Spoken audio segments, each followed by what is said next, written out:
SAS tokens. Where we're going, we don't need SAS tokens because we've got managed identity that we can use to back up Azure SQL Managed Instance to URL. Next on Tales from the Field. Wake up, today's gonna be a good day. Wake up, today's gonna be a good day. Wake up, today's gonna be a good day. This is your first time making it over to Tales from the Field. Give us a like and give us a subscribe. We drop content every Monday, Tuesday, and Wednesday. On Tuesdays, we have our Azure Data Community Roundtable, where we have content made by the creators within the community, and we highlight it for the Azure Data community. On Monday and Wednesday, we have our MS Tech Bits, where we talk about a particular technical issue or some issue that we found with customers that we've helped out throughout the week. You're watching one of those right now. Okay, let's get over to the content. I'm in SSMS, and what I want to do is I want to take my backups from my baseball analytics database, and I want to be able to back them up for my SQL Managed Instance, and I want to be able to back them up to my Azure Blob storage. So the first thing I'm going to do is I'm going to come over to my Azure Blob storage account, and I need to add my managed identity. So I'm going to go to Access Control, IAM, and then I'm going to add a new role assignment.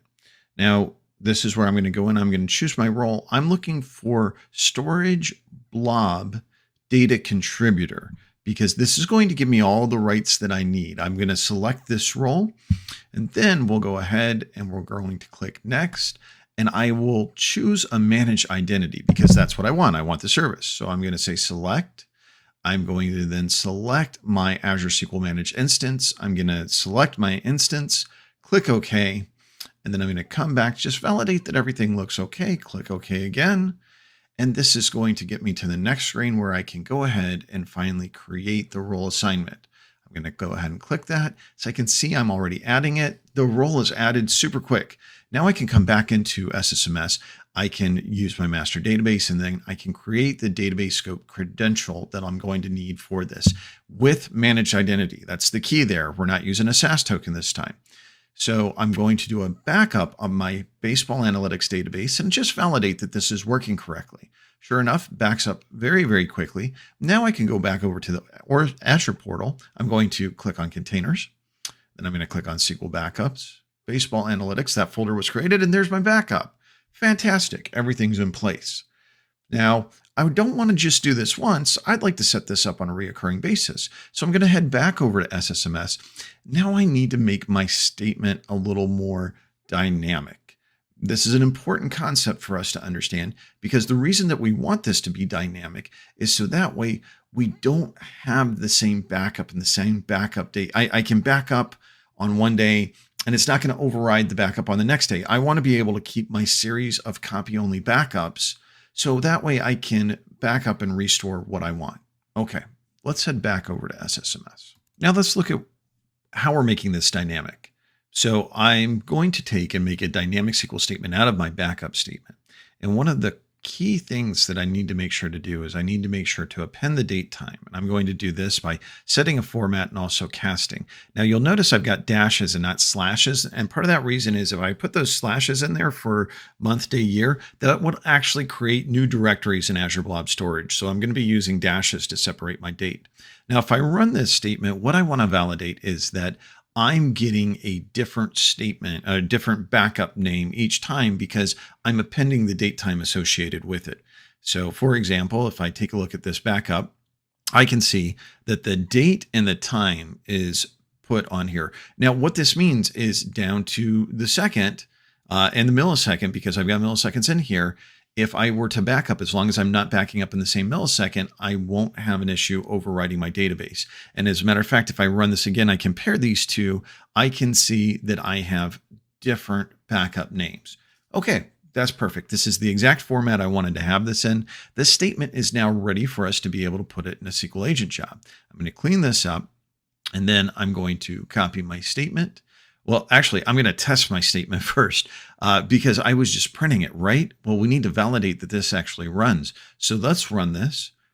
Backup successful. Now let's go over to our Azure Blob storage account and let's validate that we're actually successful. All we have to do is hit refresh.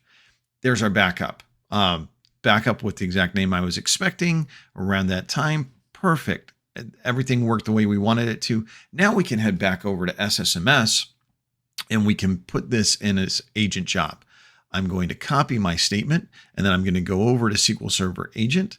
I'm going to right click on jobs, click new job, and let's fill out the new job wizard. I'm going to call this something simple, daily backup, and I'm going to call it baseball analytics database. The reason being I want this to be exactly what it is. Now, if we were doing this, we'd really want a dynamic statement that looped through all of our user databases, but that's okay. We don't have to do that right now. What we're going to do is we're going to click on new. We're going to say, here's our step name. We're going to back up the baseball analytics database. We're going to come down here. We're going to paste our command. We're going to click OK. That creates our step. We click OK. That creates our job. Now let's just trigger the job.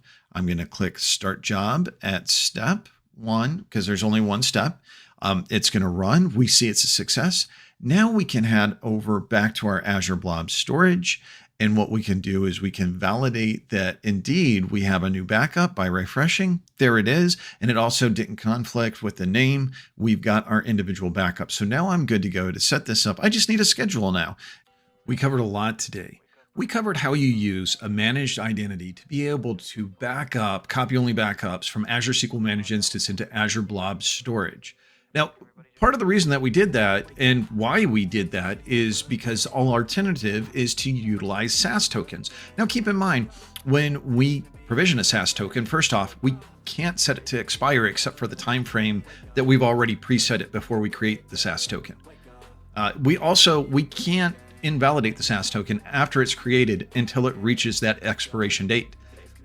Furthermore, anybody who has access to the SAS token could theoretically use it. We also can't change it. And we have to go about the process of reprovisioning new ones if we're going to alternate those out. So think of the managed identity route to be able to back up your Azure SQL Managed Instance as a very secure way where this service communicates with another service. And that really makes it that much easier for you to be able to do that. Not only that, you're not going to have to change out SAS tokens. So this is much more efficient when you think about, because most people don't have just one instance they need to manage, right? You probably have a lot of instances that you need to manage. So a lot of good stuff for today. Those are the closing thoughts I wanted you to have. You know where I'd like to keep this going? Down in the comments. Was there something that I didn't show that you'd like to see? Any questions that you've got about this? Hit me up down there. I'd love to have a conversation with you and keep this going. Thank you so much for watching Tales from the Field. Have a great day, everybody. Always gotta fight and hide from the demons, yo. Negative thoughts are poison, they rot. Head full of